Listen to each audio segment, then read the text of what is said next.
In this video, we're going to learn how to ride a semi-automatic scooter. So this is targeted for beginners. So if you have never driven a semi-automatic scooter before, the first thing to wrap your head around is the gears. So on a normal manual transmission, you have a clutch, you go down and 4 up or 5 up, depending on the motorbike. With a semi-automatic scooter, for whatever reason, the gears are reversed. So in order to go up the gear, you have to put your foot down. And in order to go down the gear, you have to go behind the foot peg and you need to move the gear lever up. So if you have ridden a manual motorbike before and you're used to it, what will probably happen the first few times is you will go the wrong way with the gears and you're going to end up getting thrown to the front of the bike. I'll have to admit that that has happened to me once or twice, but after a bit of practice, you soon start to get it. Because it's semi-automatic, we don't have the clutch. So that means we can kind of get away with using Gear 3, Gear 4, and Gear 1 we basically barely ever use. And if we're on a really steep hill, we may go into Gear 2. But we don't really need to change gears much when we're on a semi-automatic scooter. So it's a lot easier to drive if you're a new rider than a manual motorbike. The next thing to wrap your head around on a semi-automatic scooter is braking. So if you've driven an automatic scooter, the front brake is on the right, the left brake is on the left.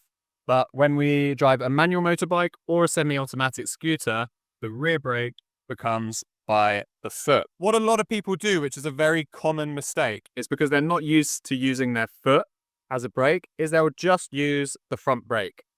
What happens when you do that is often you'll be too aggressive on the brake and you can tuck the front end. So really we want to use both brakes at the same time to stay in control and to keep the bike straight. So you need to wrap your head around using your foot and your right hand to brake.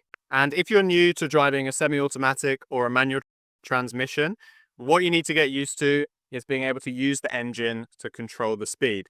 So what that means is when we go down a gear, that will slow the motorbike down. We can use the engine brake on downhills, and that will help slow down the motorbike. So we don't need to put all the pressure on the front and the rear brake. We can actually use the gears to help with that. So if you've driven an automatic, you might not know that. And if you're new to driving motorbikes in general, I would do some work on your balance. So use some cones and go in and out of them. Practice riding as slow as possible and keeping your feet on the foot pegs. And if you're like me and you're driving through Vietnam, this is absolutely crucial to improve your balance before you start riding, because you have to deal with animals on the road, cars on the wrong side of the road, motorbikes on the wrong side of the road, rocks and stones on the road. And without proper bike control, you're probably going to struggle. I'm currently driving the Ho Chi Minh Road to Phong Nha, and there's been lots of hazards on the way.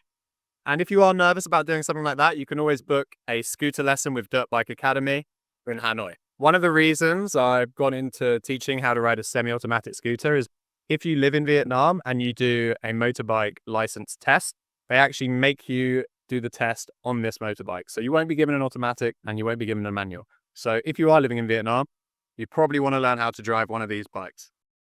Thank you for watching. If you enjoyed this video, check out this video on screen now. The pressure got to it.